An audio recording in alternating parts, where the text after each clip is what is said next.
Cuéntame, moviéndonos al lado de la empresa, ¿no? Y sobre todo de estas empresas más grandes o empresas con muchos colaboradores o con colaboradores de diferentes niveles, tanto a nivel organizativo, o sea, desde personas en planta, gerenciales o diferentes niveles en cuanto a practicantes, gerentes de altos mandos.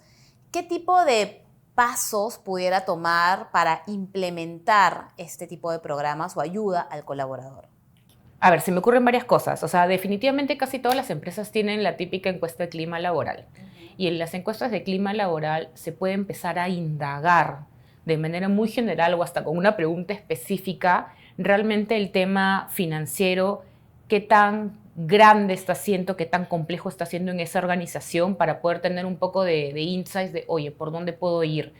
Definitivamente los propios jefes que están todo el día involucrados con su gente saben y te pueden dar un primer termómetro de qué se necesita, qué está funcionando, cuáles son las principales angustias de las personas.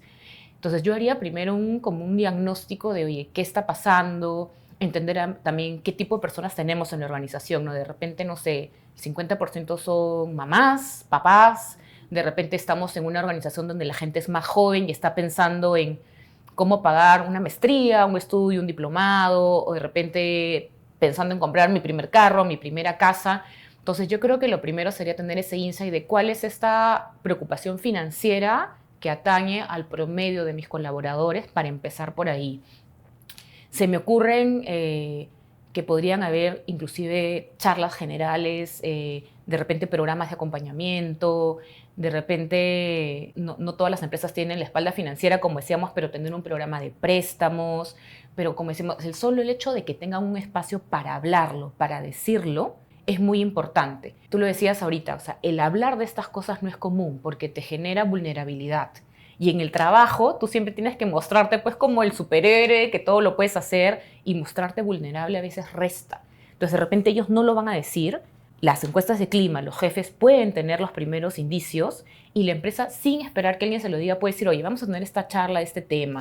Va a venir un experto para hablar de cómo llevar las cuentas familiares, que a veces parece tonto, pero no es tonto, es súper básico de cómo me organizo en mi casa, con mis papás, con mi pareja, o yo sola si es que vivo sola. Entonces esas cosas súper básicas creo que podrían ayudar un montón para empezar a dar pasos en este camino, ¿no? Totalmente. Y suena básico, pero la realidad es que nadie ha recibido educación financiera, ¿no? O sea, absolutamente nadie, ni en la casa, porque seguramente nuestros papás tampoco tuvieron las herramientas en el colegio, ni menos en la universidad. Entonces, en verdad, le decimos básico, pero en realidad es algo que si nunca nos lo han enseñado, es algo que es necesario, ¿no? Exacto.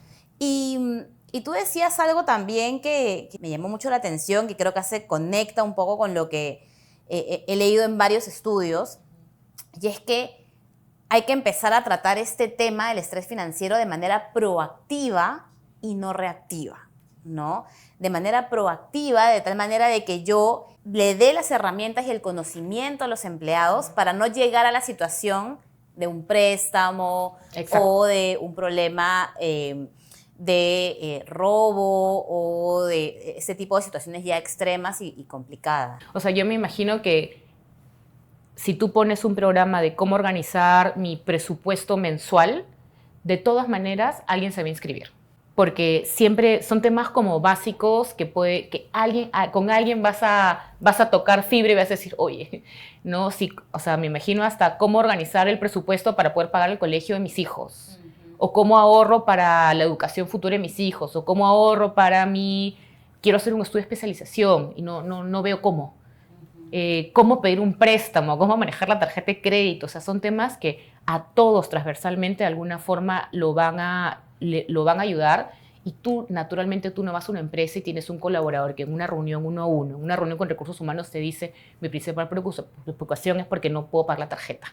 Son temas que no se hablan ahí. Entonces, esta proactividad de las empresas, o sea, ojalá la tuvieran. Sé que algunas las hacen, pero no es lo común, no es el estándar aún. Ahora mencionaste un tema que me parece vital resaltarlo y esto es transversal a todos, ¿no? O sea, no importa si el nivel salarial, ¿no? No importa si ganas mucho o poco, entre comillas, esto atraviesa todos los niveles en las organizaciones, ¿no? ¿Alguna vez te ha pasado, has visto esos extremos de casos puntuales de gente que tú dirías, o personas con cargos súper altos que tú dirías, wow, esta persona no debe tener ningún problema financiero y cuando te das cuenta?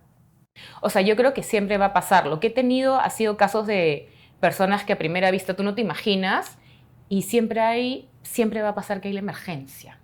Siempre va a pasar que sucedió algo inesperado, hay un tema de salud que puede jugar por ahí y que nos puede caer a todos. Entonces, en ese momento es donde estas personas vienen y te buscan.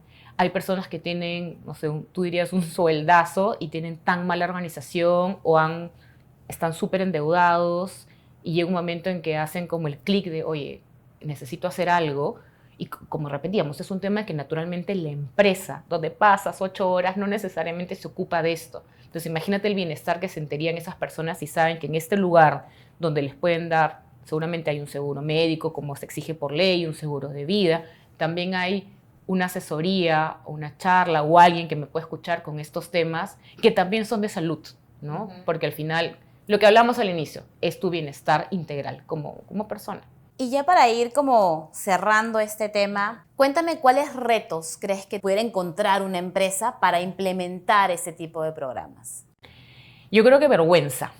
Vergüenza porque, como decíamos, el que tú vayas a estas cosas como empleado, como colaborador, oye, ¿por qué necesita? Que no sabe manejar sus finanzas, se puede creer que es porque no tiene plata, no le alcanza. Entonces, ello se malinterpreta en que, oye, estoy haciendo algo mal, entonces necesito ayuda. Entonces, quebrar creo que ese primer juicio que naturalmente la gente creamos puede ser una barrera. La gente puede dejar de ir por vergüenza. Entonces, también creo que se puede acompañar con estas campañas de bienestar integral, ¿no? Ahora las empresas lo usan más que nunca, o sea, están hablando de nutrición, están hablando de seguridad psicológica. Entonces son temas que cada vez son más comunes en las organizaciones, ya no es tan ajeno como 5 años antes, 10 años antes, pero creo que todavía el tema financiero recién se está haciendo un campo. Y de repente es una oportunidad también para vencer esos juicios y también ser pioneros, ¿no? En un tema que recién está ingresando a las necesidades de las empresas para ofrecerlo a las personas. Sí, hay algo una frase que a mí me gusta decir mucho y es que no hay bienestar integral sin bienestar financiero, ¿no? Porque el bienestar financiero afecta todos los aspectos de tu vida, ¿no? En el trabajo, en la familia, en tu propia tranquilidad y paz mental, ¿no? Pero bueno, muchísimas gracias, Tali, por compartirnos tu experiencia, por compartirnos toda esta información. En verdad, agradezco muchísimo la apertura para hablar de este tema y nada, te espero en un próximo episodio. Gracias a ti, Tru, gracias por el espacio. Nos vemos pronto. Nos vemos pronto.